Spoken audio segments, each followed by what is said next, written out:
राधे राधे। वाल्मीकि रामायण के अनुसार भगवान श्री राम को 14 वर्ष का वनवास हुआ था। अर्धांगिनी होने के नाते माता सीता ने भी अपने पति श्री राम के साथ वनवास में रहने का निश्चय किया। उनके साथ उनके छोटे भाई लक्ष्मण ने भी वनवास में जाने का निश्चय किया।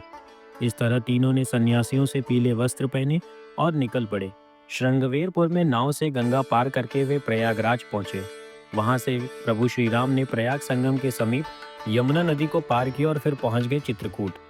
चित्रकूट वह स्थान है जहां राम को मनाने के लिए भरत अपनी सेना के साथ पहुंचते हैं। तब जब दशरथ का देहांत हो जाता है, भरत यहां से ही श्री राम की चरण पादुका ले जाकर उनकी चरण पादुका अयोध्या के राज सिंहासन पर रखकर एक कार्यकर्ता राजा के रूप में अयोध्या की देखभाल करते हैं। चित्रकूट के पास ही सतना मध्य प्रदेश में स्थित अत्रि ऋषि का आश्रम था। हालांकि अनसुईया पति महर्षि अत्रि चित्रकूट के तपोवन में रहा करते थे, लेकिन सतना में रामवन नामक स्थान पर भी श्री राम रुके थे, जहां ऋषि अत्रि का एक और आश्रम था। यहाँ आश्रम में माता अनसुईया ने सीता जी को पतिव्रत धर्म का ज्ञान दिया। सती अनसुईया को सतीत्व का सर्वोच्च पद प्राप्त था। वे भगवान दत्तात्रेय, चंद्रदेव और दुर्वासा ऋषि की माता थीं। उन्होंने श्री राम, माता सीता और लक्ष्मण जी का आतिथ्य सत्कार किया। साथ ही उन्होंने माता सीता को पुत्री के समान अत्यंत प्रेम से पत्नी धर्म का निर्वहन करने का मार्ग बताया। इसके अलावा माता अनसुईया ने माता सीता को एक दिव्य साड़ी भी भेंट स्वरूप दी थी।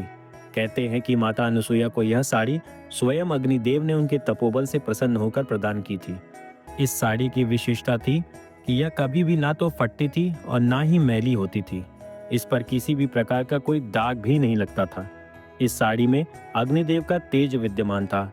जब माता सीता ऋषि अत्रि के आश्रम में आई, तब माता अनसुईया ने उन्हें इस साड़ी को भेंट स्वरूप दिया था। माता सीता ने अपने संपूर्ण वनवास के दौरान उसी एक साड़ी को पहने रखा। इसी कारण से सीता माता के वस्त्र कभी भी मैले नहीं हुए। तो इस प्रकार माता सीता ने 14 वर्षों तक इस एक दिव्य साड़ी को धारण किया।